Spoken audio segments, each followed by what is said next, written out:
The smallest puppy ever born had a note sewn inside him. And when the vet read it, she called the FBI. What started as a routine checkup became a chilling discovery, because this tiny life carried a secret someone powerful wanted buried, a secret that linked to danger, corruption, and a warning written by a woman who may no longer be alive. As the vet fights to keep the puppy breathing, she realizes she isn't just saving an animal. She's holding the key to exposing something far darker than anyone imagined. But if the truth is stitched inside the weakest of bodies, how far will ruthless men go to silence it forever? What was hidden in the smallest puppy alive that made the FBI step in, and nearly cost lives to uncover? I'd love to know. Where are you watching from? Type it down below, and while you're here, subscribe so you'll always catch the next story. The early morning sun filtered through the dusty windows of Lark Penniman's rural veterinary clinic, casting long shadows across the empty waiting room. She savored these quiet moments before the day began, sipping her coffee and reviewing patient files. The peaceful silence was broken by the sudden burst of the front door flying open. A teenage girl stumbled in, cradling something tiny wrapped in a threadbare blue towel. Tears streaked her freckled face. "Please, doctor! Penniman, he's barely breathing!" Lark rushed forward, her heart quickening as she carefully took the bundle. Pulling back the towel, she gasped. In all her years of veterinary practice, she had never seen such a tiny puppy. It couldn't have been more than a few weeks old, and was drastically undersized even for that. "Where did you find him?" Lark asked, already moving swiftly to the exam room. The puppy's breathing was shallow and rapid. "Behind the old Thompson feed store." The girl sniffled, following close behind. "I heard whimpering when I was taking out the trash." He was just lying there, all alone. Lark gently placed the puppy on the exam table, her trained hands moving quickly but carefully over its fragile body. The pup's ribs were clearly visible through its pale fur, and its gums had a concerning bluish tint. Something wasn't right. This level of malnourishment seemed deliberate rather than neglect. "I'm going to need to run some tests," Lark said, reaching for her stethoscope. "What's your name, honey?" Jenny Martinez." "Will he be okay?" Lark listened to the puppy's heart and lungs, frowning at the irregular rhythm. "I'm going to do everything I can, Jenny. Can you fill out some paperwork for me at the front desk? Sarah will help you." Once alone with the puppy, Lark began a more thorough examination.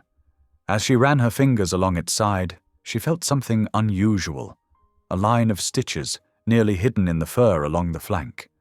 They were precise, surgical, nothing like the rough work she'd expect from backyard breeding operations. Her hands trembled slightly as she retrieved surgical scissors from a nearby tray. Every instinct told her to leave well enough alone, but something about those stitches nagged at her. With utmost care, she began removing them. The incision was small but clean. As she gently probed the area, her fingers brushed against something foreign, smooth and cool to the touch. With tweezers, she carefully extracted a thin strip of plastic-sealed paper.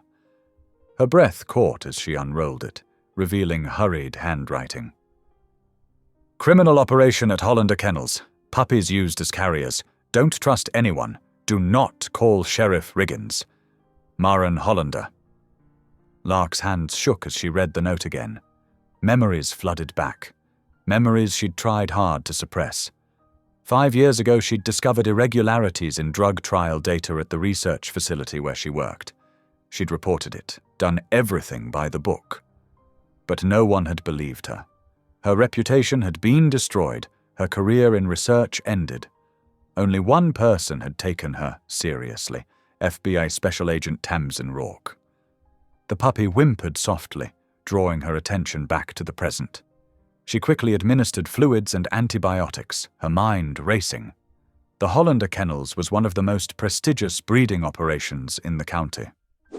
Rhett Hollander was practically local royalty, his family having owned half the farmland for generations. And his sister Maren, Lark had met her once at a veterinary conference. She had seemed passionate about ethical breeding practices. Lark glanced at the clinic's phone, then at the note again. Do not call Sheriff Riggins. Cal Riggins had been sheriff for as long as anyone could remember. He was also a frequent guest at Hollander's legendary summer barbecues. With trembling fingers, Lark pulled out her personal cell phone and scrolled through her contacts. She hadn't spoken to Tamsin Rourke in years, but the number was still there. She pressed dial before she could talk herself out of it. The phone rang 3 times before a familiar voice answered. Rourke. Agent Rourke. This is Lark Penniman. We met during the Medivet investigation. Lark's voice wavered slightly. I know it's been a while, but I found something you need to see. There was a pause on the other end. Dr. Penniman. I remember. What kind of something? Lark looked down at the tiny puppy, now sleeping fitfully under a warming lamp. A message, hidden inside a living carrier. And a warning about Sheriff Riggins. I know how this sounds, but... Where are you? Tamsin interrupted, her tone sharp and focused. My clinic! Smallpaws veterinary just outside. Stay there. Don't talk to anyone else. I'm 3 hours out. Can you keep the evidence secure until then? Lark glanced at the note, then at the puppy. Yes, but the evidence is also a patient. He needs medical care. Do what you need to keep him alive. I'll be there as soon as I can. The line went dead. Lark sat heavily in her office chair, the reality of what she'd discovered settling over her like a heavy blanket. She looked at the sleeping puppy. So small, so vulnerable, yet carrying such dangerous secrets. Well, little one, she whispered, looks like we're in this together now. She carefully tucked the note into an evidence bag and locked it in her office safe. Then she returned to the exam room, focusing on stabilizing her tiny patient. As she worked, her mind kept returning to those dark days after the Medivet scandal, when her professional reputation had been systematically destroyed.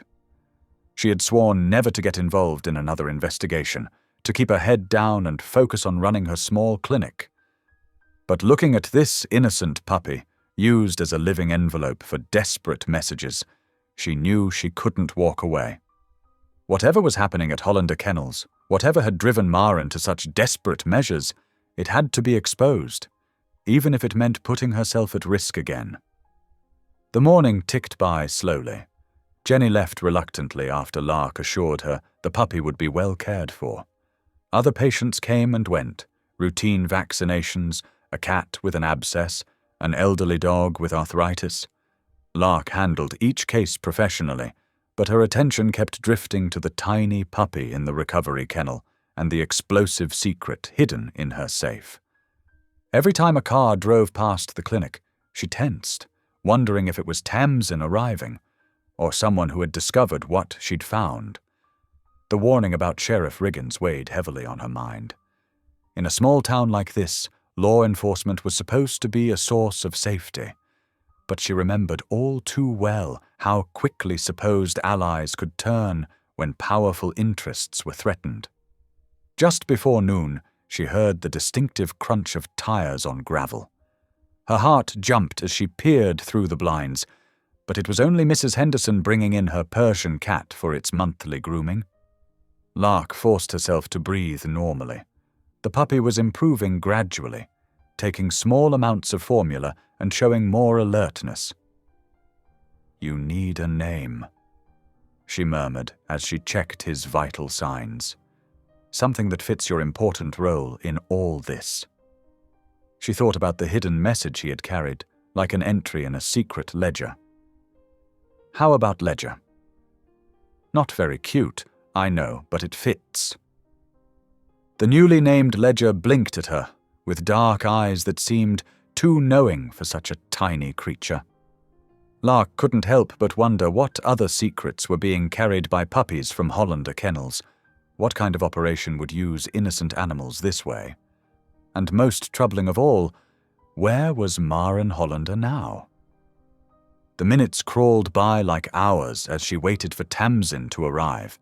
Each passing car made her jump. Each shadow at the window caused her heart to race. But she forced herself to maintain a normal routine, seeing patients and managing the clinic while keeping one eye on the clock and the other on ledger. She had just finished with her last morning appointment when she heard another vehicle pull up. This time, when she looked out, she saw an unmarked sedan with government plates. Relief flooded through her as a familiar figure stepped out. Tamsin Rourke, looking exactly as Lark remembered her, radiating quiet competence in her practical suit and sensible shoes. The time had come to share what she had found. Lark just hoped she wasn't making another mistake that would cost her everything. Or worse. Lark's hands trembled slightly as she prepared a tiny IV line for the struggling puppy. The Yorkshire Terrier couldn't have been more than 8 weeks old, and its tiny body fought for each breath. She glanced at the note again, its words burning into her mind, while her medical training took over. "Easy there, little one," she whispered, gently inserting the needle into the puppy's fragile vein. "We're going to get you feeling better." The teenage boy who had brought the pup in paced nervously near the examination table. His worn sneakers squeaked against the linoleum floor with each turn. "Could you tell me again where you got this puppy?" Lark asked, keeping her voice steady and calm while she worked. The boy stopped pacing. "Hollander Stock and Kennel. My cousin works there part-time." She said. He hesitated, wringing his hands. She said something wasn't right with how they treat the animals. Lark's stomach tightened at the name. Everyone in Cedar Grove knew about Rhett Hollander's sprawling operation. The massive property sat like a crown jewel among the surrounding farmland, its pristine white fences and manicured grounds a stark contrast to the working farms around it. With practiced movements, Lark snapped several photos of the puppy's condition and the mysterious note with her phone.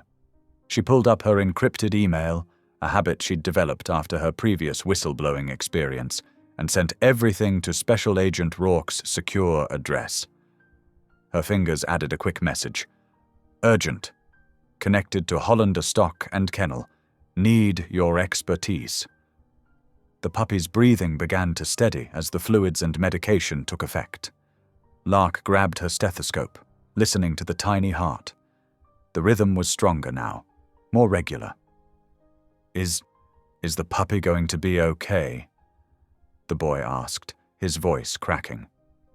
"Yes," Lark assured him, managing a small smile. "The fluids are helping. But I need you to tell me everything you know about what's happening at Hollander's." The boy shifted his weight from foot to foot. "My cousin Jessie. She's been working there for 3 months. She says they keep some dogs hidden away in a back building. Nobody's allowed in there except Mr. Hollander and a few others." He lowered his voice. She heard crying sounds coming from there late at night. Memories flooded back to Lark. Memories she'd tried to suppress. 3 years ago, when a client had brought in a dog from Hollander's with suspicious injuries, she'd reported it to Sheriff Riggins. The sheriff had smiled that patronizing smile of his, patted her shoulder, and told her she was imagining things. 2 days later, her clinic had been subjected to a surprise health inspection. Then another. And another. Each time, Riggins had been there, watching with that same smile, while his deputies combed through every cabinet and drawer. The message had been clear: don't mess with Rhett Hollander. Lark checked the puppy's vital signs again, while her mind raced. Hollander wasn't just wealthy, he was connected. His family had been in Cedar Grove for generations. He sat on the board of the local bank, donated generously to political campaigns, and hosted lavish fundraisers at his estate.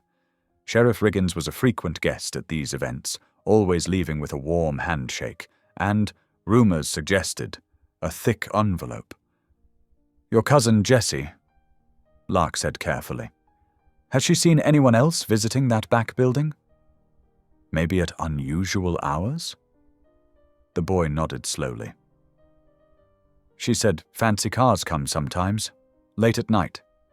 And once she saw Sheriff Riggins there at like 3 in the morning." Lark's heart pounded. The note hidden in the puppy suddenly made terrible sense. This wasn't just about mistreated animals, though that was bad enough. This was organized crime, hidden behind the respectable facade of Hollander Stock and Kennel. And Maren Hollander, Rhett's own wife, had risked everything to expose it.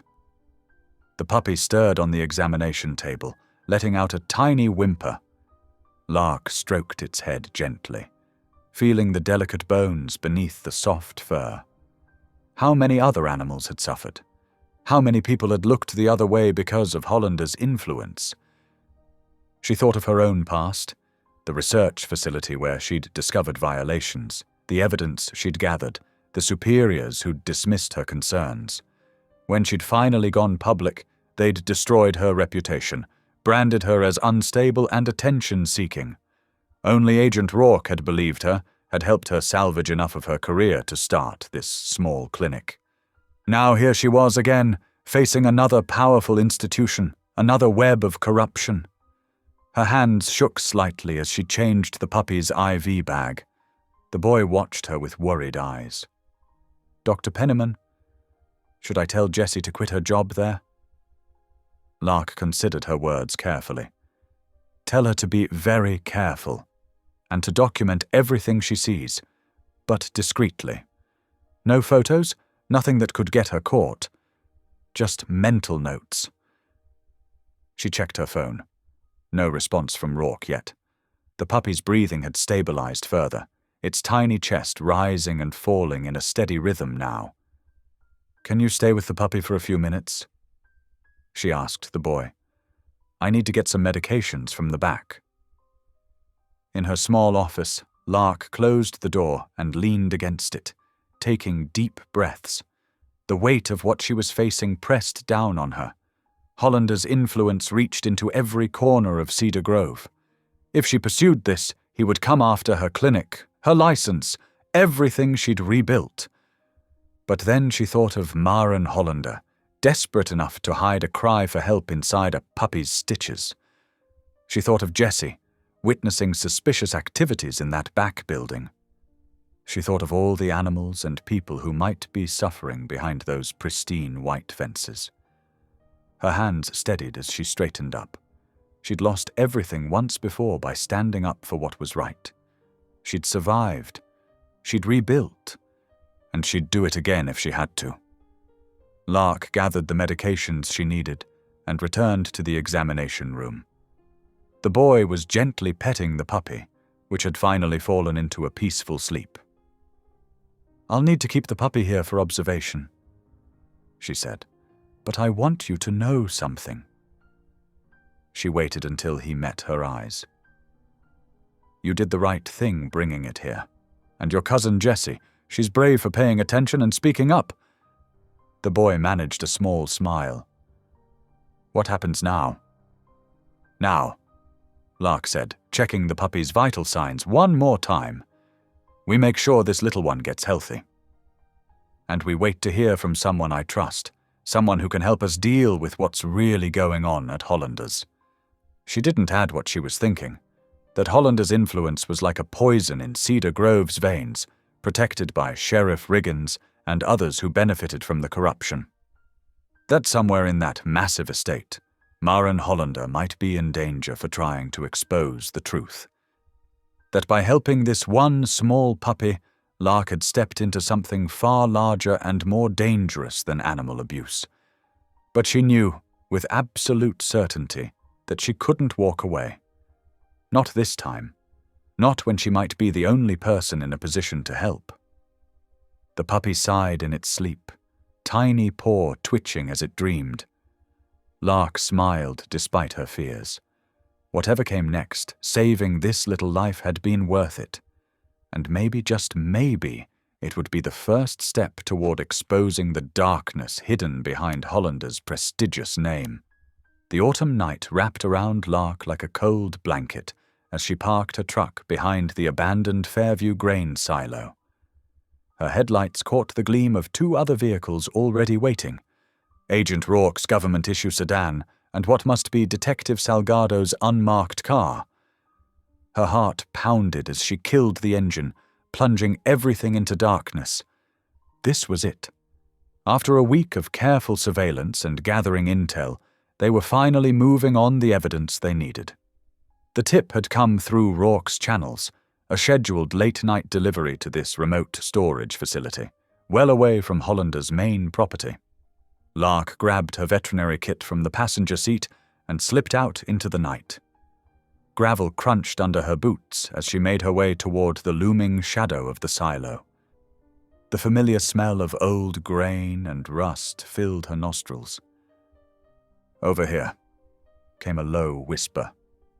Agent Rourke emerged from behind a rusted piece of machinery, her dark jacket blending with the shadows. Behind her, Detective Salgado gave a slight nod of greeting. "Any movement yet?" Lark asked quietly.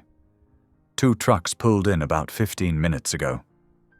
Rourke replied, "They're unloading crates into the ground floor storage area. We've got clear probable cause based on the surveillance photos and your evidence from the first puppy. Once they finish unloading, we move in." Lark's hands tightened around the handle of her medical kit. "You really think we'll find more animals like that first one?" "That's why you're here," Salgado said. "We need your expertise to document any evidence of surgical manipulation. Everything by the book. No mistakes they can use to dismiss this later." They waited in tense silence, watching shadows move in and out of the silo's entrance. The sound of engines starting up made them all stiffen. 2 large delivery trucks pulled away, their tail lights disappearing down the access road. "Now," Rourke said, drawing her weapon. "Stay behind us, Doctor." "Penniman." They moved swiftly across the open ground. Rourke took point, while Salgado covered their rear. The storage area door stood partially open, spilling weak fluorescent light onto the concrete floor. Lark's nose wrinkled at the unmistakable smell of animals in close confinement. "Federal agents," Rourke announced as they entered. "Nobody move." The storage area was empty of people, but stacked with dozens of plastic shipping crates. Whimpers and tiny barks echoed off the metal walls. Lark's heart clenched as she moved forward, peering into the nearest crate. 3 tiny puppies huddled together, so small they could fit in the palm of her hand. "Just like the first one," she said, voice tight with anger. "These aren't natural teacup breeds. They've been deliberately stunted. And look." She pointed to barely healed incision lines along their flanks. "They've all been operated on." Rourke was photographing everything with quick efficiency while Salgado called for backup. Lark began examining the puppies one by one, documenting their conditions. Most had surgical pockets similar to the first puppy she'd treated, though currently empty. Some showed signs of malnutrition and illness. "This is definitely their operation," she said. "These animals are being used as living courier bags. The surgical work is skilled but rushed. They're doing this assembly line style somewhere." "We've got them," Rourke said grimly, snapping more photos. "This ties directly back to—" The sudden glare of floodlights through the doorway cut her off. The sound of multiple vehicles screeching to a halt outside filled the air. Heavy boots thundered on concrete. "This is Sheriff Riggins!" Everyone freeze. Lark's blood ran cold as the heavy-set sheriff burst in, flanked by 4 deputies. His face was red with anger, mustache bristling as he surveyed the scene. His eyes locked onto Lark with particular venom. "Should have known you'd be mixed up in this, Penniman," he growled. "Still can't mind your own business, can you?" Rourke stepped forward, badge extended. "This is a federal investigation, Sheriff," We have jurisdiction here. Like hell you do, Riggins snapped. This is county property and a local matter. I've got signed orders from Judge Marshall giving me full jurisdiction. Your warrant isn't worth the paper it's printed on. That's impossible, Salgado protested. We filed everything properly. Check the property records again, Riggins said with ugly satisfaction. This facility was purchased by a local business consortium last week. Makes it private property, meaning you're all trespassing without proper local authorization. Lark watched in helpless fury as more vehicles pulled up outside. Men in work clothes began efficiently loading the crates into waiting trucks. Hollander's trucks, she realized with a sick feeling. Everything they'd found was disappearing into the night. This is obstruction of justice, Rourke said tightly. You're interfering with a federal investigation. I'm enforcing the law. Riggins cut her off. Now clear out before I have you all arrested for criminal trespass. And Dr. Penniman? His smile was cold.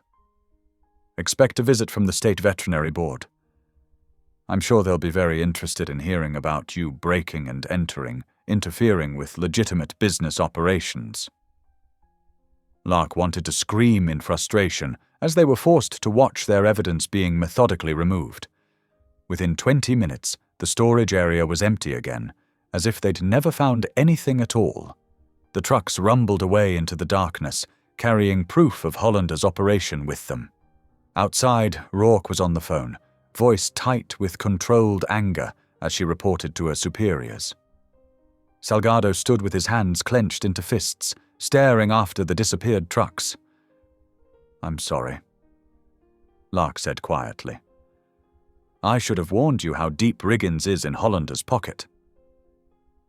We knew there'd be resistance, Rourke replied, ending her call.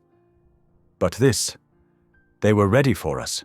They had that property transfer and jurisdiction ruling lined up and waiting. Someone tipped them off. The whole system here is corrupted, Salgado said. Police, judges, property officers.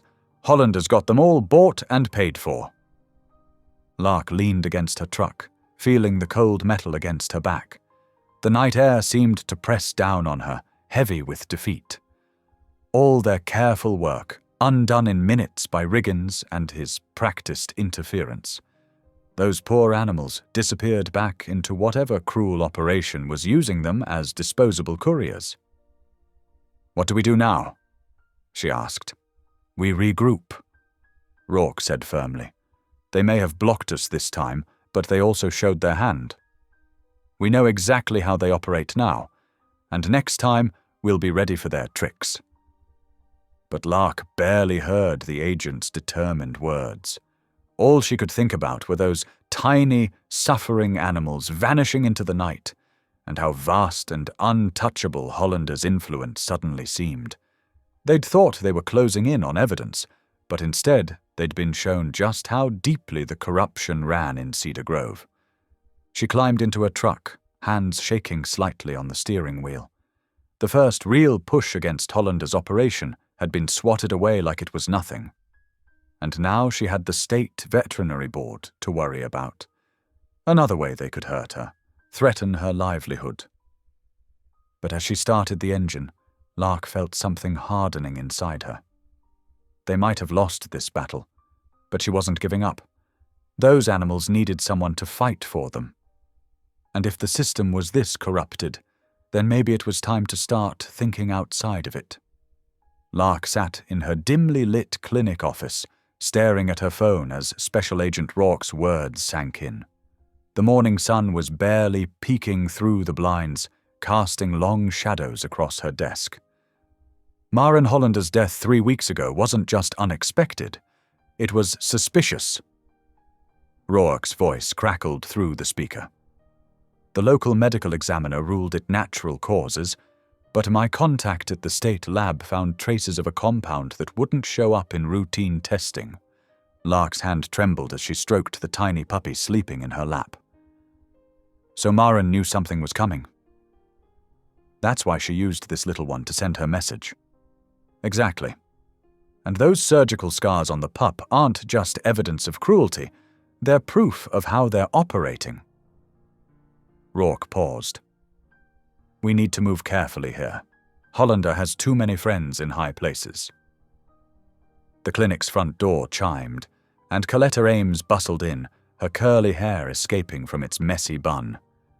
She carried 2 steaming cups of coffee and wore a determined expression that made her look older than her early 20s. I brought reinforcements, Coletta announced, setting 1 cup in front of Lark. And I've been thinking about those shipping manifests we found at the grain silo before Sheriff Riggins showed up. The numbers don't add up. There are way more puppies going out than could possibly come from their registered breeding stock. Lark nodded, grateful for her young assistant's sharp mind. They're bringing in dogs from somewhere else. But where? And how are they making them so unnaturally small? The puppy stirred in Lark's lap, letting out a tiny whimper. His surgical scar was healing, but it would always be visible, a permanent reminder of what they were fighting against. Dr. Penniman? Coletta's voice was hesitant. I have an idea. But you're not going to like it. Before she could continue, the back door opened, and Des Salgado slipped in, bringing a burst of cool morning air with him. The FBI tactical specialist's usual easy smile was nowhere to be seen. We've got movement at Hollander's place, he reported, pulling up a chair. 3 unmarked vans left before dawn. They're getting nervous.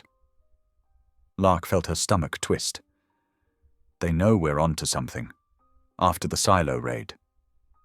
Which is exactly why my plan could work, Coletta interrupted, her round face flushed with excitement. We need to return the puppy to Hollander's farm. The room fell silent.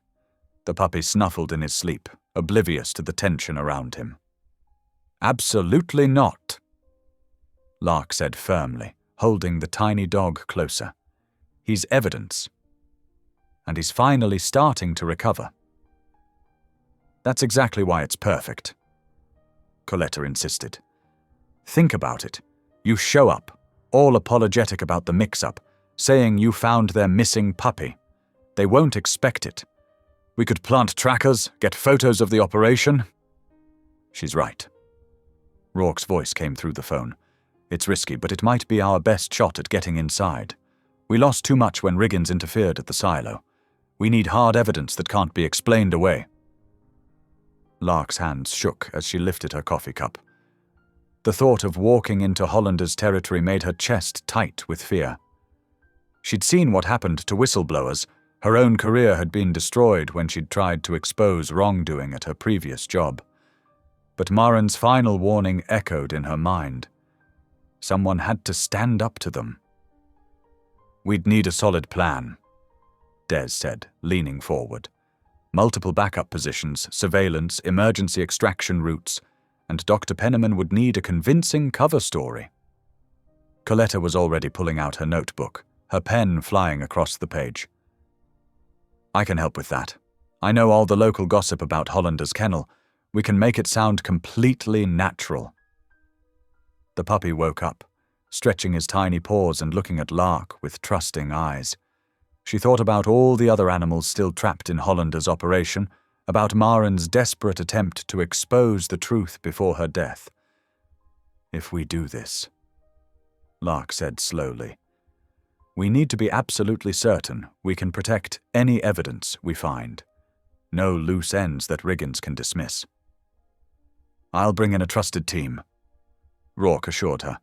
We'll have eyes on you the whole time. And Des will coordinate everything from the ground. They spent the next hour planning, mapping out every detail. Coletta's knowledge of local dynamics proved invaluable as they crafted Lark's cover story. Des marked potential surveillance points on a satellite map of the Hollander property, while Rourke listed the specific types of evidence they needed to collect.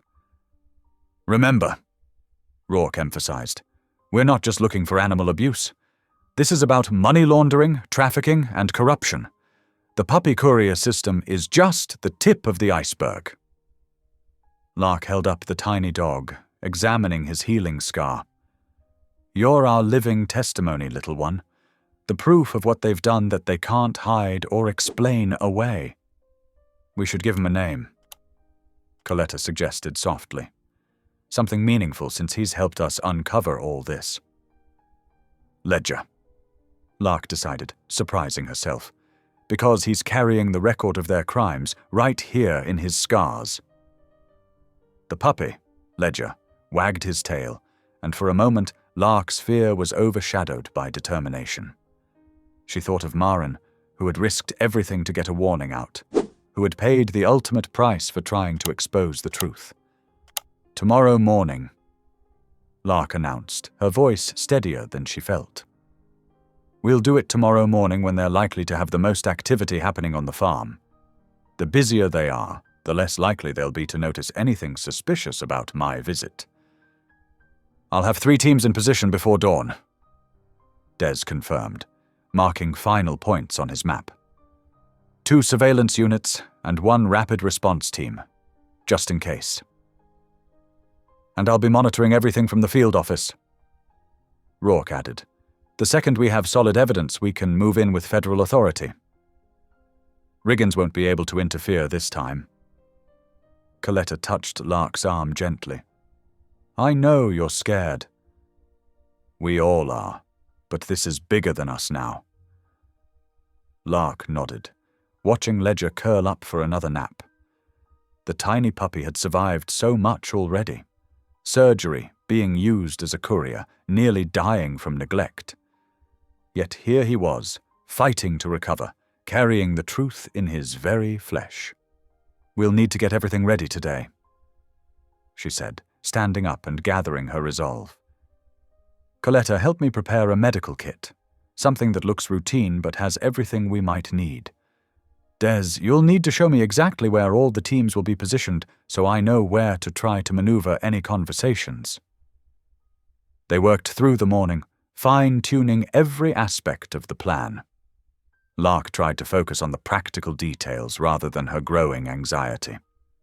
She'd faced down corporate lawyers and hostile boards before, but this felt different, more immediate, more dangerous.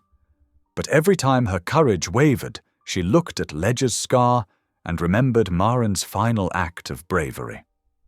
The note hidden inside the puppy had been a cry for help, a last attempt to expose the truth. Lark couldn't let that cry go unanswered. As the sun climbed higher, casting away the morning shadows, Lark's small circle of allies moved with quiet determination. Tomorrow, they would take their first coordinated action against Hollander's operation. Tomorrow, they would begin to honor Maren's warning and uncover the full scope of what she had died trying to expose. The risk was terrifying, but the alternative, doing nothing, was unthinkable. Lark picked up Ledger, holding him close as Coletta reviewed their cover story one more time. The puppy's heartbeat was strong and steady against her chest, reminding her what they were fighting for. The midnight darkness wrapped around Lark's clinic like a heavy blanket. She had stayed late, wanting to give Ledger one final check before tomorrow's operation. The tiny puppy slept peacefully in his kennel, his breathing finally strong and steady after days of treatment. A sharp crack from outside made Lark freeze, her hand stilled on the medical chart she'd been updating. Another sound, the crunch of boots on gravel. Her heart began to race as multiple shadows passed by the window. The power went out. Darkness crashed down, absolute and suffocating. The familiar hum of medical equipment died, plunging the clinic into eerie silence. Only the soft breathing of the animals in their kennels broke the stillness. They're here for Ledger, Lark whispered to herself, her mind racing. She fumbled for her phone, fingers trembling as she tried to text Des. Before she could hit send, the door burst open with a thunderous crash. 3 masked figures stormed in. The beam from their flashlights cut through the darkness like knives. Lark ducked behind the reception desk, her heart pounding so hard she thought it might break through her ribs. "Where's the runt?" a harsh voice demanded. "Hand it over and nobody gets hurt." The smell hit her then, gasoline. Her blood turned to ice as she realized what they planned. They weren't just here to take Ledger. They were here to destroy any evidence he carried. Smoke began curling under the door from the back of the clinic. They'd already started fires at multiple points. The acrid scent made her eyes water as she army-crawled towards the kennel room. She had to get to the animals. Terrified barking and meowing filled the air as smoke thickened. Through the chaos, Lark could hear Ledger's distinctive wheeze, the trauma to his tiny lungs making it harder for him to breathe in the toxic air. "Check every cage!" one of the intruders shouted. "Find that mutt!" Lark reached the kennel room and began quickly but quietly opening cages. "Out the side door," she whispered to each animal, grateful for the exit she'd installed for emergency evacuations. The dogs and cats streamed past her in an orderly line, well trained from their fire drills. But Ledger's wheeze was getting worse. The smoke was especially thick near the floor where his kennel sat. Lark crawled to him, coughing as her lungs burned.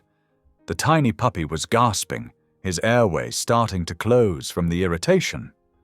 "I need to intubate," she muttered, feeling around in the darkness for her emergency kit. Her fingers closed around the familiar shape of the pediatric intubation set. She'd have to do this by touch alone. Footsteps approached the kennel room. Lark pressed herself against the wall, Ledger cradled against her chest. She could feel his struggle for each breath. "Nothing here," a voice called out. "Check the surgery suite." The footsteps moved away.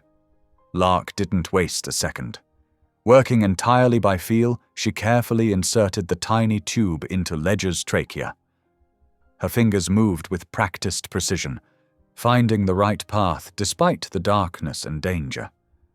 A skill born from countless procedures, muscle memory taking over when sight failed. Ledger's breathing eased as the tube provided a clear airway. But the smoke was getting thicker, making Lark's own chest tight and heavy. The heat was building. She could feel it through the walls now. They needed to get out. A crash from the front of the clinic made her jump. Then came the welcome sound of Dez's voice, sharp with authority.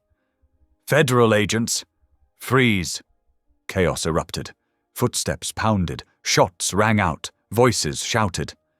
Lark stayed focused on Ledger, shielding his small body with her own as she edged toward the side door. Her lungs screamed for clean air. Finally, mercifully, she burst out into the cool night air. She gulped it in gratefully as she checked Ledger's breathing tube. The puppy's chest rose and fell steadily now, though his eyes were wide with fear. "It's okay," she soothed him, her voice rough from smoke. "I've got you. You're safe." Emergency vehicles began arriving, their lights painting the scene in surreal flashes of red and blue. Firefighters rushed past her to battle the flames, now visible through the clinic windows. Her other animal patients huddled safely in their designated evacuation spot, watched over by neighbors who had come running when they heard the commotion. Dez appeared at her side, his face grim. "We got 2 of them." One escaped. "Are you okay?" Lark nodded, still focusing on Ledger. He needed emergency intubation, the smoke. She coughed hard, her chest aching. "Paramedics are here. Let them check you both out." As medical personnel swarmed around them, Lark felt an unexpected calm settle over her. She had faced direct danger, men willing to kill to keep their secrets. And she hadn't broken. She'd protected her patients. She'd saved Ledger. Most importantly, she'd proven to herself that she could handle whatever came next. "Good boy," she whispered to Ledger as the paramedics examined them both. The puppy's tail gave a tiny wag, and Lark smiled despite everything. They were both survivors now. Through the rest of the night, as firefighters contained the blaze and investigators documented the scene, Lark stayed focused on caring for her animals. She coordinated with other local vets to temporarily house her patients, arranged emergency supplies, and kept a close eye on Ledger's recovery. Dawn was breaking by the time things calmed down enough for her to really process what had happened. She sat on the back of an ambulance, an oxygen mask pressed to her face, watching the sun rise over her smoke-damaged clinic. The night's events had changed something in her. The fear was still there, but it no longer controlled her. "They'll try again," Des said quietly, sitting down beside her. "I know," Lark replied, her voice hoarse but steady. "But we'll be ready." She looked down at Ledger, sleeping peacefully in her lap, his breathing tube carefully removed once the danger had passed. They had both survived the night's terror. More than that, they had proven their strength. Coletta Ames sat cross-legged on the clinic's break room floor, surrounded by scattered papers and empty coffee cups. Her curly hair had long since escaped its messy bun, forming a wild halo around her tired face. She'd been staring at Maren's note for hours, trying to make sense of the cryptic message that had been surgically hidden inside the tiny puppy they now called Ledger. "Ashdown 0413, she muttered for the 100th time, tapping her pen against her knee. The numbers had to mean something. They weren't random. Nothing about Hollander's operation was random. She reached for another file from the stack beside her. Show schedules, kennel registrations, anything that might help crack the code. Her eyes were burning from lack of sleep, but she couldn't stop. Not when they were so close. Suddenly she froze.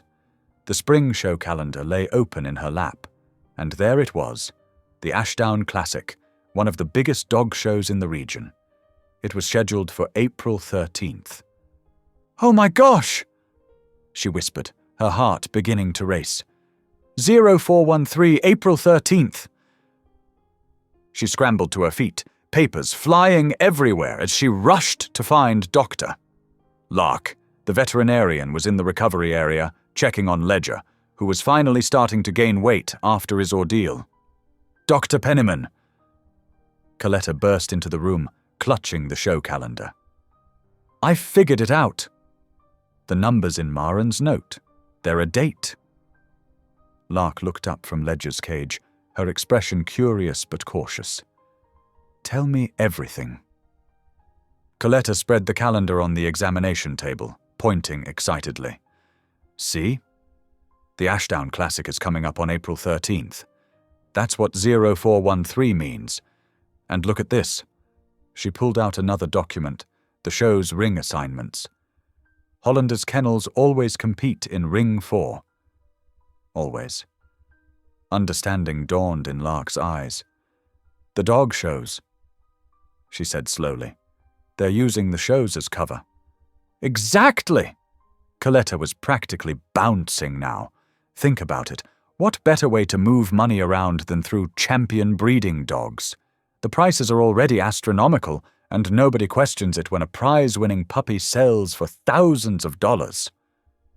She grabbed more papers, laying them out in a pattern that had been forming in her mind all night. "These pedigrees? Half of them are fake. I've been comparing registration numbers, and they don't add up. Hollander's creating false bloodlines, inflating values, and using the puppies to carry messages and probably ledgers between buyers." Lark sank into a chair, the weight of the revelation visible in her posture. "That's why the sheriff's been protecting him. The whole operation is built on paperwork that looks legitimate on the surface. And the shows are where they make the exchanges." Coletta continued. "All those people, all that money changing hands, who's going to notice a few extra transactions?" Special Agent Rourke arrived within the hour, and Coletta laid out her discovery again. The FBI agent's usually stoic expression grew increasingly focused as she connected the dots. "This is brilliant," Rourke said, studying the evidence Coletta had assembled. "Money laundering through show dogs. The legitimate business provides cover for the illegal one, and using puppies as couriers." She glanced at Ledger, who was sleeping peacefully in his cage. "It's cruel but clever. Who would ever suspect?" "Maren did," Lark said quietly. "She figured it out, and it got her killed." The room fell silent as they all considered the weight of that truth. Coletta felt a chill despite the warm spring air drifting through the window. "We can catch him," Des said, speaking up from where he'd been leaning against the doorframe. "At the show. If we know where and when the exchange is happening." "It's too risky," Lark protested, "after what happened at the clinic." "It's our best shot," Rourke countered. "We need to catch them in the act, with evidence that can't be explained away or destroyed. A dog show means witnesses, cameras, documentation." Coletta stepped forward, her voice steady despite her nerves. "I can help.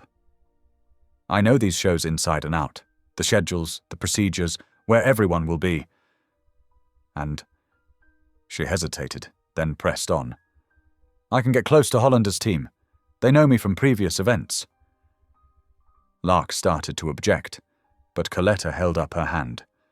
"Dr. Penniman, please. Maren trusted us with the truth.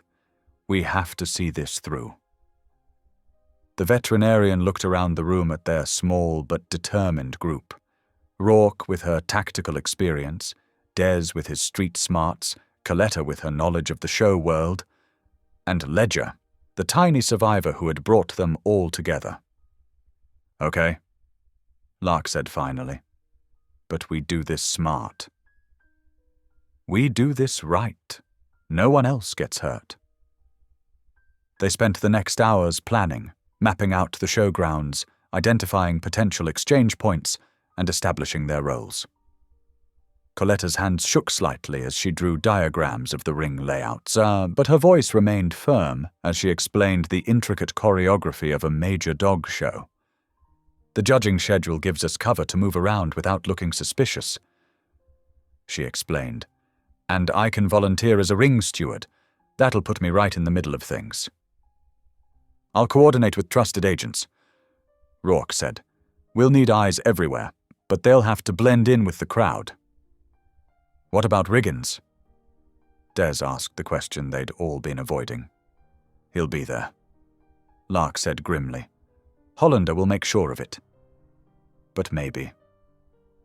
She looked at Rourke. "Maybe we can use that to our advantage." As the sun began to rise, casting long shadows through the clinic windows, their plan took shape. It wasn't perfect, and the risks were enormous, but they all felt the rightness of it. This was what Maren had died trying to expose. This was their chance to make it right. Coletta gathered up her notes, carefully organizing them into a folder. Her mind was already racing ahead to the show, to the precise timing they would need, to all the things that could go wrong. But when she looked at Ledger, peacefully recovering in his cage, she felt her determination solidify. "We're going to need some help," she said, reaching for her phone. "I know some people in the show circuit who've had run-ins with Hollander, people who might be willing to watch and listen at the right moments." Lark nodded. "Make the calls. But be careful. We can't risk word getting back to Hollander. One more thing," Coletta said, pulling out Maren's original note. "There's something else here. See these marks in the corner? I think they're positions, places in the show ring where the exchanges will happen. If we can decrypt those." They huddled around the note again, their shadows long in the early morning light, united in their mission to bring down Hollander's operation and honor Maren's sacrifice. The Ashdown Classic was 2 weeks away. 2 weeks to prepare, to plan, to get everything right. Outside, the sun continued to rise, promising a new day and, perhaps, a chance at justice. Ledger stirred in his cage, his tiny tail wagging as Coletta reached in to scratch behind his ears. "We've got you," she whispered, to the puppy, and to the memory of Maren. "We're going to make this right." The morning sun streamed in pale golden shafts through the dusty, streaked windows of the makeshift command center, a cramped office trailer parked 3 blocks away from the Ashdown Classic showgrounds. The light illuminated particles of dust that swirled lazily in the air, lending the whole space a hazy glow that only emphasized its temporary, fragile nature. Special Agent Tamsin Rourke paced the narrow floor like a caged animal, the cheap linoleum groaning faintly beneath her boots, her phone pressed tightly against her ear as she argued with yet another uncooperative judge on the line. "Sir, we have evidence of ongoing criminal activity. The dog show is being used as a front for money laundering," Rourke insisted, her tone clipped and tense, every syllable sharpened with frustration. "We need that warrant today. Waiting isn't an option." Across from her, Lark sat in a battered folding chair, cradling the fragile bundle of life they'd come to call Ledger. The tiny puppy's breathing had steadied over the past few days, but even now his ribcage rose and fell with an unsettling thinness, his body frighteningly small against her arms. She gently stroked his head with her thumb, her movements instinctive and protective, while her ears remained tuned to Rourke's increasingly desperate and exasperated conversation. "Yes, sir. I understand. Thank you for your time." Rourke's voice dropped flat with restrained fury as she ended the call and slammed her phone down onto the rickety desk, the metal frame rattling under the impact. "That makes the third judge to turn us down. They're all saying the same thing.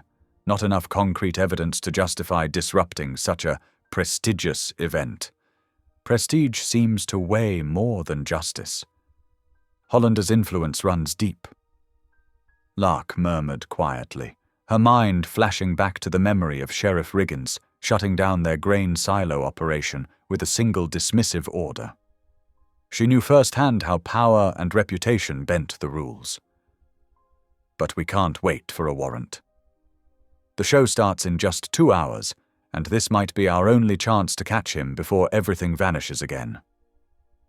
The trailer door creaked open, letting in a gust of brisk morning air.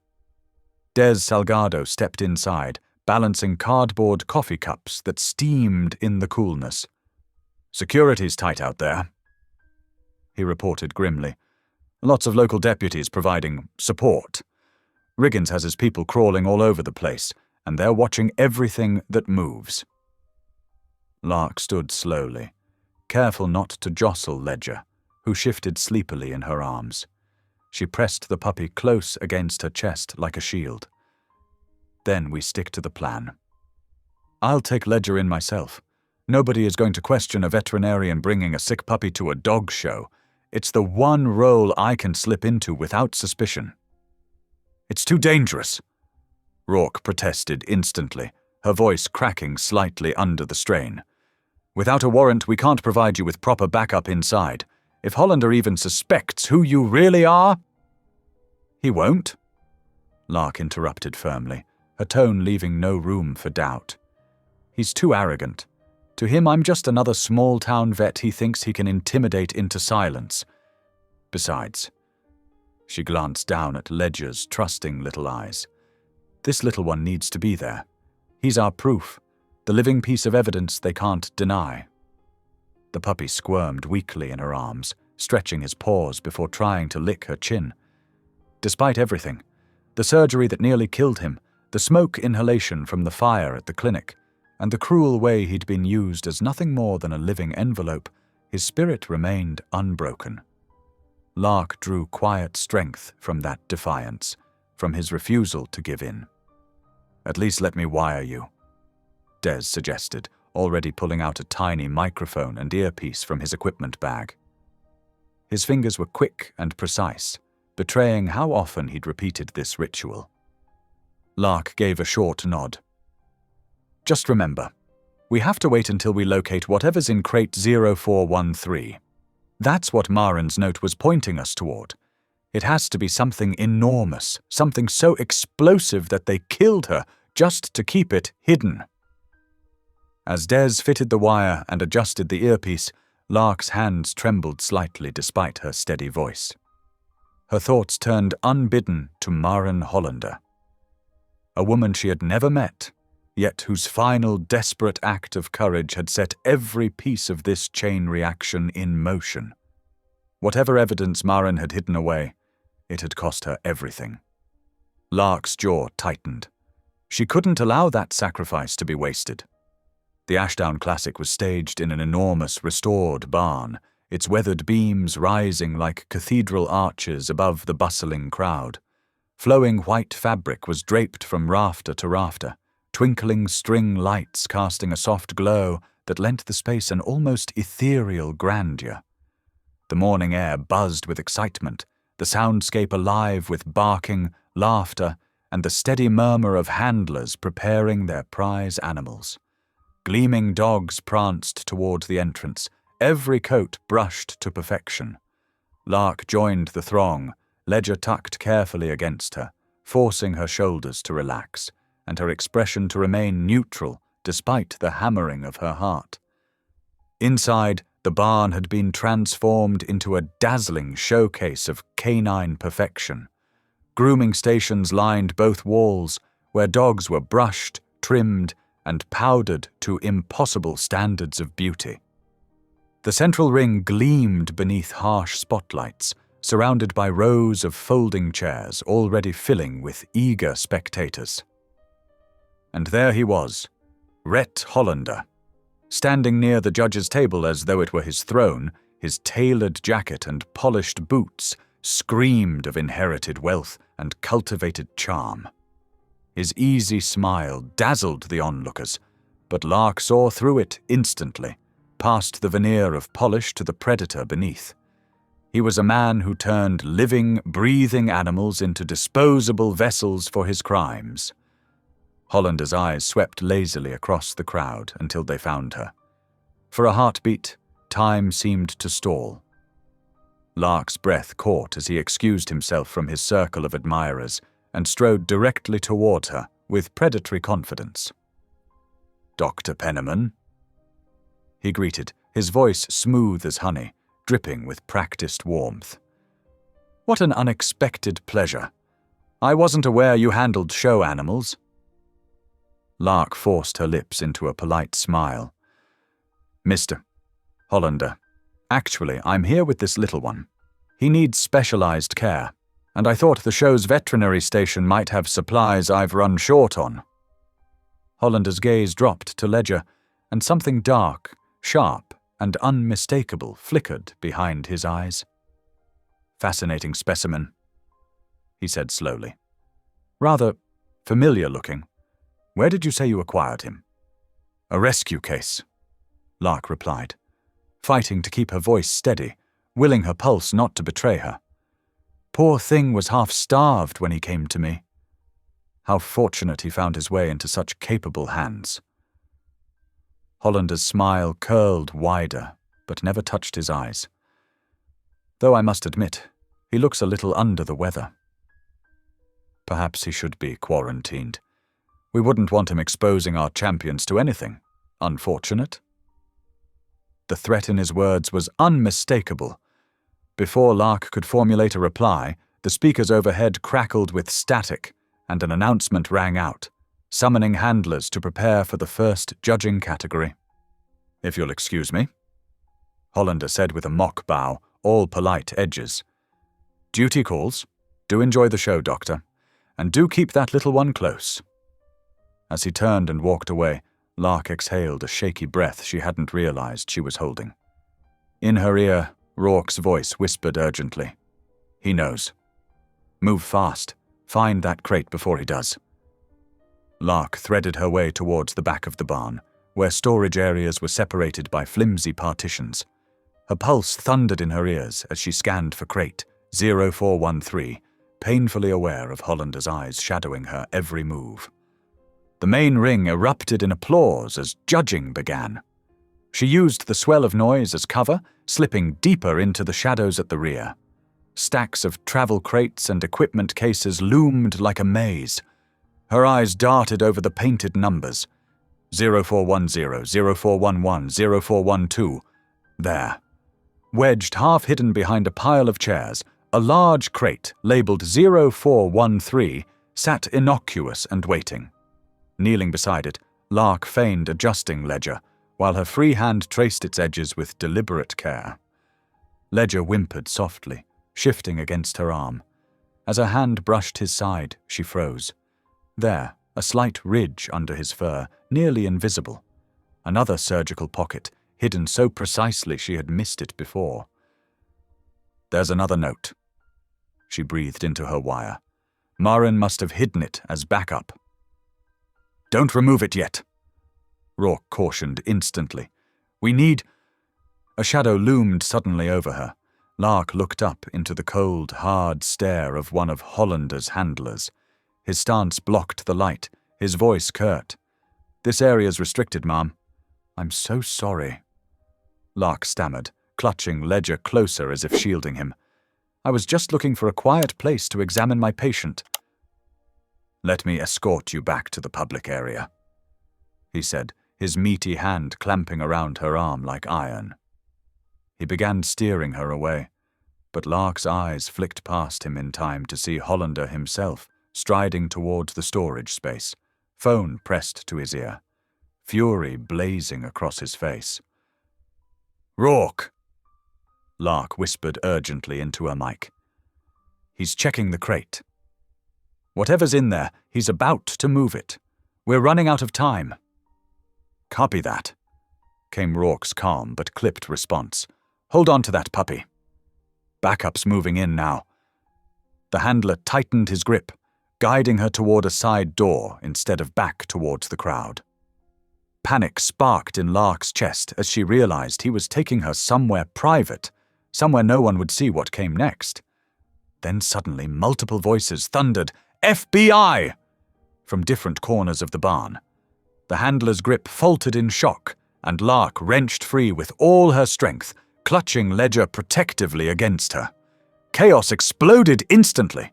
Dogs barked in alarm, spectators screamed, handlers scrambled, and heavy boots pounded across the wooden floors as FBI agents stormed toward the storage area.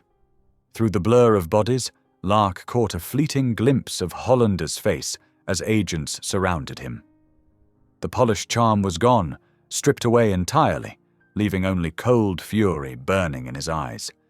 His gaze locked on hers as he slowly raised his hands in surrender, a silent promise that this fight was far from finished. Rourke materialized at Lark's side, weapon drawn but angled low. "You okay?"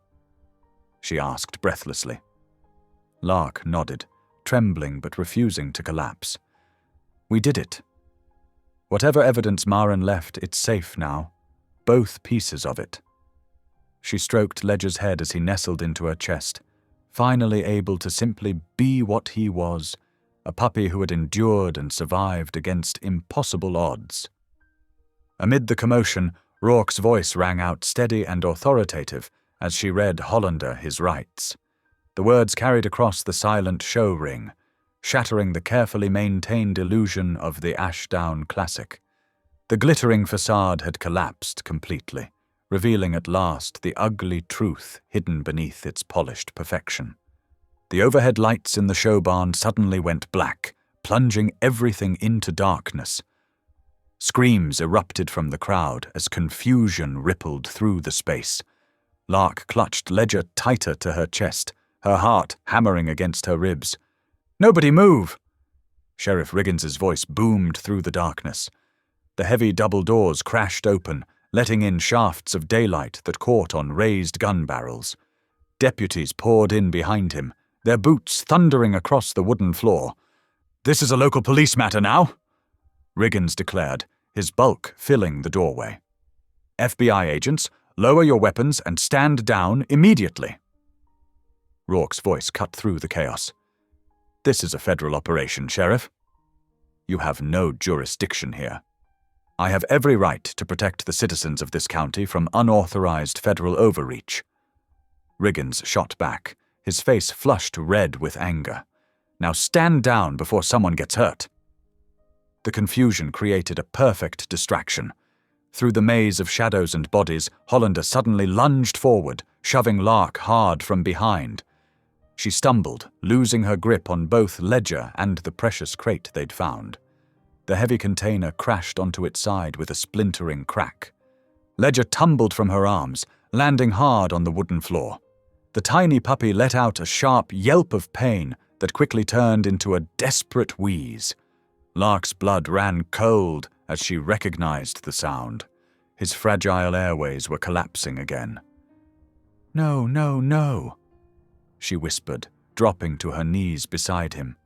His little chest heaved with increasingly labored breaths. The trauma of the fall had triggered another crisis. Des tried to reach them, pushing through the crowd, but 2 deputies intercepted him. They grabbed his arms, twisting them behind his back as he struggled. "Let me go! She needs help." "Agent Salgado, stand down!" one deputy ordered, forcing him to his knees. Riggins's heavy footsteps approached where Lark knelt with the gasping puppy. "Dr. Penniman, you're under arrest for breaking and entering, theft of property, and interfering with a police investigation." "He's dying," Lark protested, her voice breaking. "Please, I have to help him." "The animal will be returned to its rightful owner," Riggins stated coldly. "Mr. Hollander, would you like to press charges?" Hollander stepped forward, straightening his jacket with manufactured dignity. "Absolutely. This woman has been harassing my business for weeks. It's time she faced consequences." Lark barely heard them, all her focus on Ledger's increasingly desperate struggle for air. His tiny body trembled beneath her hands, each breath more shallow than the last. She needed her medical bag, her instruments, anything to help clear his airways before it was too late. "Please," she begged, looking up at Riggins with tears in her eyes. "He'll die without treatment." "You can arrest me after. Just let me save him first." "Enough drama," Riggins snapped. "Deputies, take her into custody." Rough hands grabbed Lark's shoulders, trying to pull her away from Ledger. She resisted, clutching the fading puppy to her chest. "No! You can't do this!" Through tear-blurred vision, she watched Ledger's struggles growing weaker. His eyes were starting to glaze, his small body going limp in her arms. Everything they'd fought for, everything Maren had died trying to expose, was slipping away with each failing breath. Hollander stood watching, a slight smile playing at the corners of his mouth. He had won. With Riggins's help, he would bury the evidence, silence the witnesses, and continue his operation without consequence. The truth would die here, along with this tiny, innocent life that had carried it. "You're killing him!"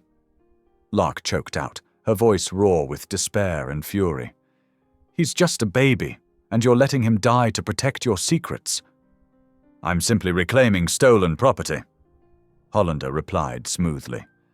"Whatever happens to it is hardly my concern."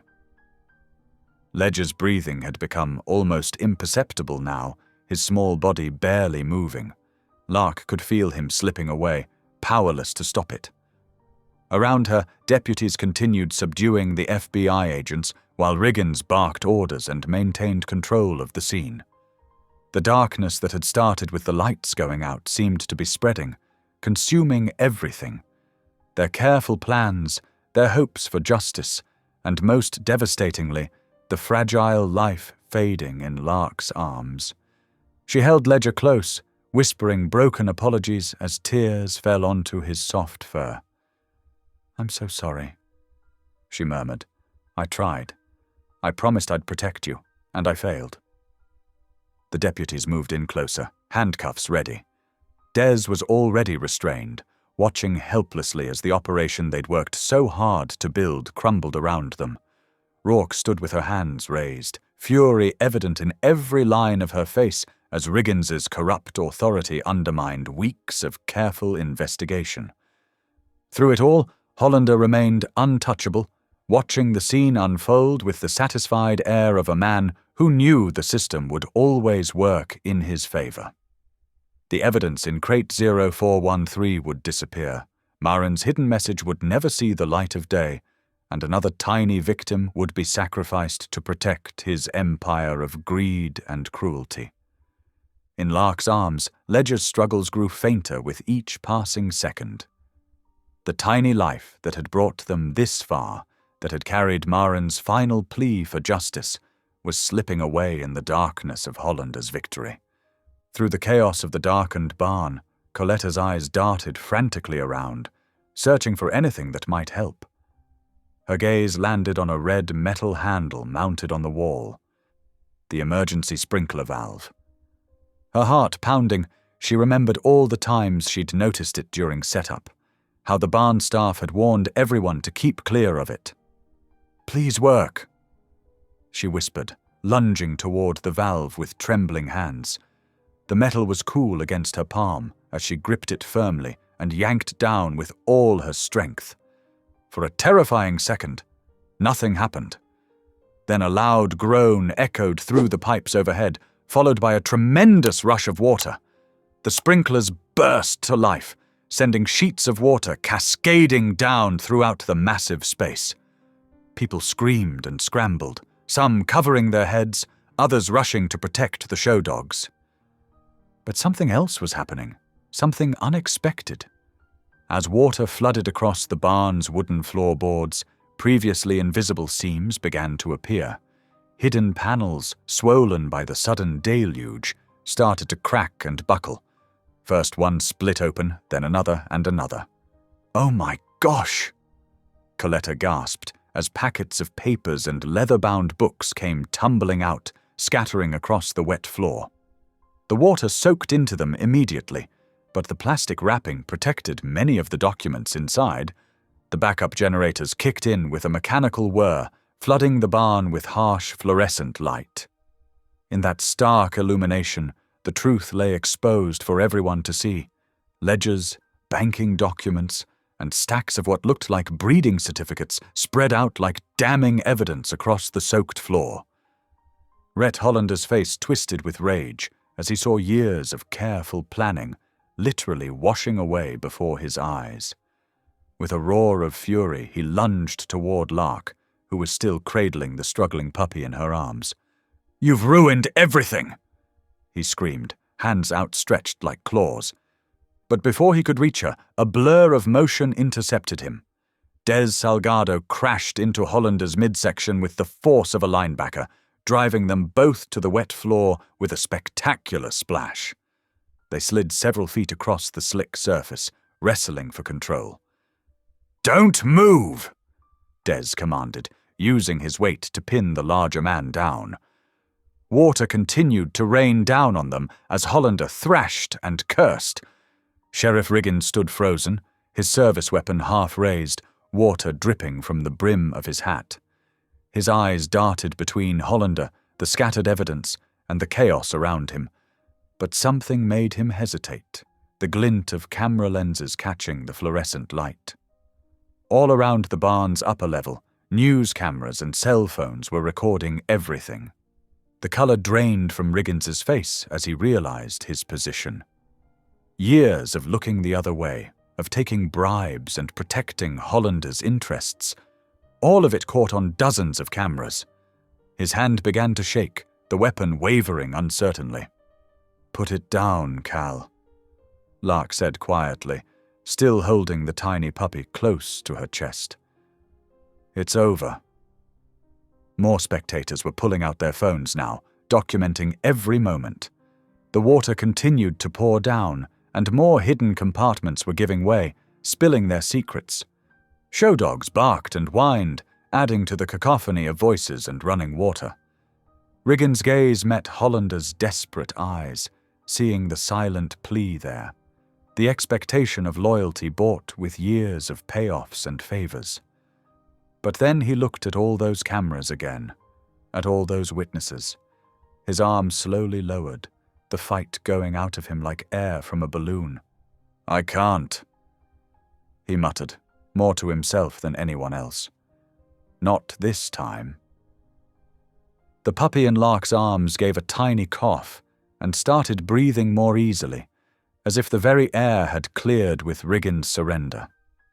She held him closer, feeling his tiny heart beating steadily against her palm.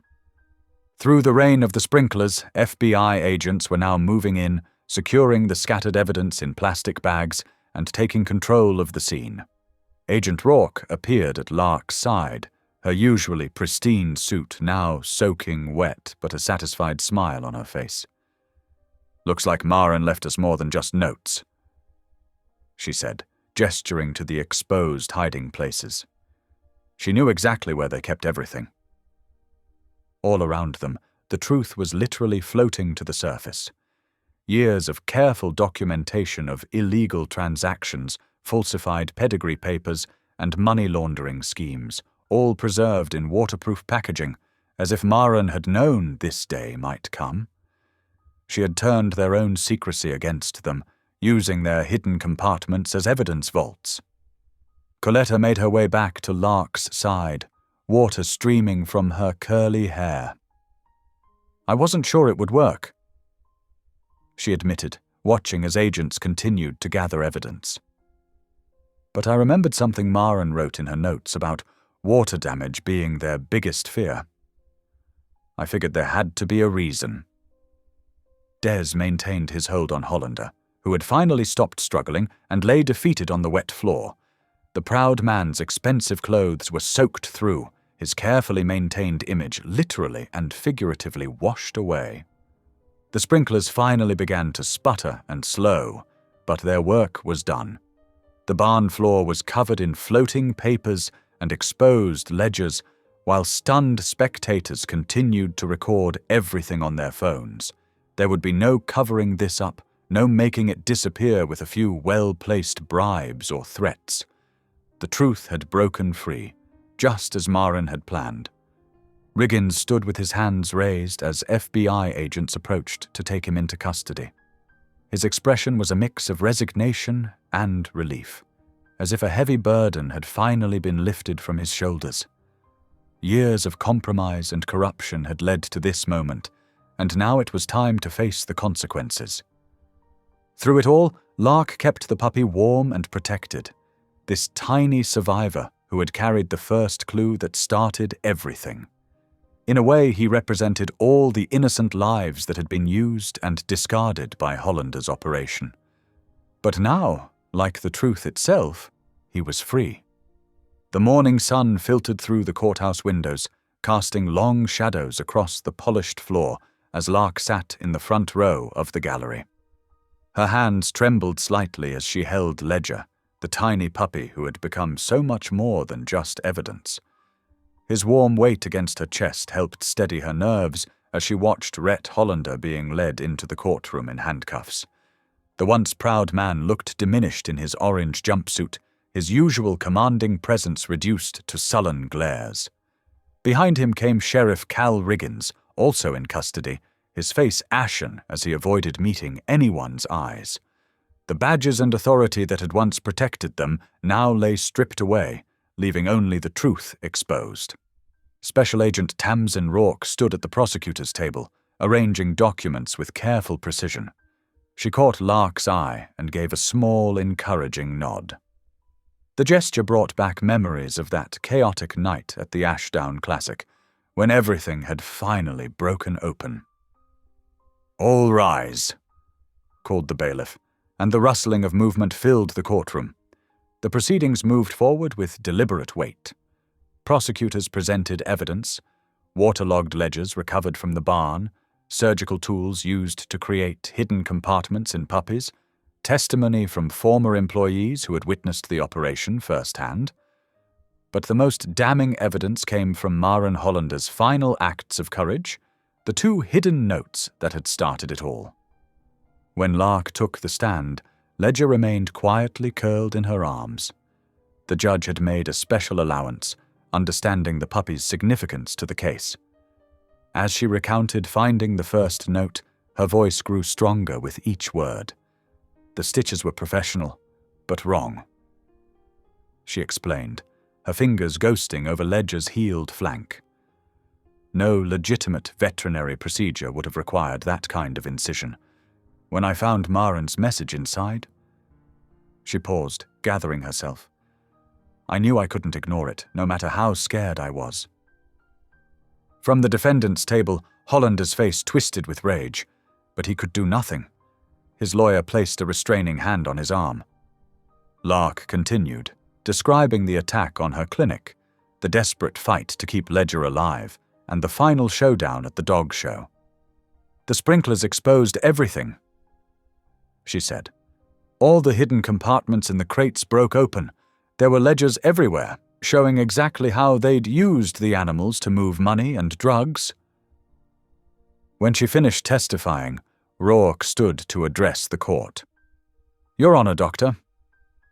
Penniman's actions exemplify the highest standards of civic courage. Despite threats to her safety and her livelihood, despite having been dismissed as a whistleblower in the past, she chose to stand up for what was right. Her expertise and bravery were instrumental in bringing down this criminal enterprise." The trial lasted for 3 days, but the outcome was never really in doubt. The evidence was overwhelming. When the verdict was read, guilty on all counts, Lark felt tears sliding down her cheeks. Ledger stirred in her arms, looking up at her with complete trust. Outside the courthouse, reporters gathered with cameras and microphones, but Rourke ran interference, allowing Lark to slip away quietly. She walked slowly to her car, taking in the crisp autumn air and the feeling of finally being free from the shadow that had hung over her for so long. "You did good, little one," she whispered to Ledger, scratching behind his ears. "We both did." The drive home felt different somehow. The familiar streets of the small town now held a sense of possibility rather than constraint. She pulled into her driveway, noting how the morning glory vines had started climbing the repaired walls of her clinic. The fire damage had been mostly covered by insurance, and the renovations had given the place new life. Inside, the waiting room was already filling up with the day's patients. Coletta looked up from the reception desk with a bright smile. "Welcome back, Doc. How'd it go?" "Justice served," Lark replied simply, but her smile said more than words could convey. She carried Ledger through to her office, where a small bed and water bowl waited in the corner. It had become his spot over the past weeks, though they both knew it wasn't permanent. She had already started adoption paperwork, not that there was ever any real question about where he would end up. Setting him down gently, she watched as he padded over to his water bowl, tail wagging slightly. He was still small for his age, would probably always be undersized, but he was healthy now. The surgical scars had healed into faint lines beneath his fur, barely visible unless you knew where to look. Lark sat at her desk, fingers trailing over the freshly painted surface. The morning's appointments waited. Routine vaccinations, a few minor surgeries, nothing extraordinary. But that was the beauty of it. The ordinary work of helping animals, done with integrity and care, was exactly what she had fought to preserve. She thought back to her earlier days, when speaking up about research violations had cost her so much. The isolation and doubt that had followed her from job to job, the whispers that she was difficult, unreliable. How different things felt now, having stood her ground and been vindicated. Ledger trotted over and put his paws on her leg, asking to be lifted. She scooped him up, remembering how close they'd come to losing him multiple times. In the darkest moments, it had been his will to live that kept her going, his trust that reminded her why the fight mattered. "We've got appointments waiting," she told him softly. "Ready to help?" He responded with a tiny lick to her chin, making her laugh. This was their victory, not just the courtroom drama or the public vindication, but the quiet certainty that they had done what was right. Every time she looked at him, she would remember that even the smallest voice could carry the truth, if someone was brave enough to listen. Lark set Ledger back in his bed and stood, straightening her lab coat. Through her window, she could see clients arriving, bringing their pets for care. Each one represented a trust she had earned back, a community that had learned to see her, not as the troublemaker who rocked the boat, but as someone who would stand up for what was right. The morning sun streamed through the window, warming Ledger's fur as he settled in for a nap. On her desk, a framed news clipping told the story of Hollander's arrest and the exposure of his operation. but it was the smaller photo beneath it that meant more to her. A simple shot of her and Ledger at the clinic, both looking towards the future with quiet confidence. She touched the frame lightly, then picked up her first patient file of the day. The work continued, but now it carried the weight of purpose rediscovered. Every animal that came through her doors would receive the care and protection they deserved. That had always been her mission, even when others tried to silence her. Now, with Ledger as her living reminder, she could carry it forward without fear. "Next patient, Doctor." "Penniman," Coletta called from the hallway. "Coming?" Lark answered, giving Ledger one last fond look before heading out to start her day. The puppy watched her go with drowsy contentment, both of them secure in the knowledge that they had found exactly where they belonged. Thanks for watching. If any part of this story lingered with you, consider subscribing. I'll be here again tomorrow, sharing another tale that speaks to the soul.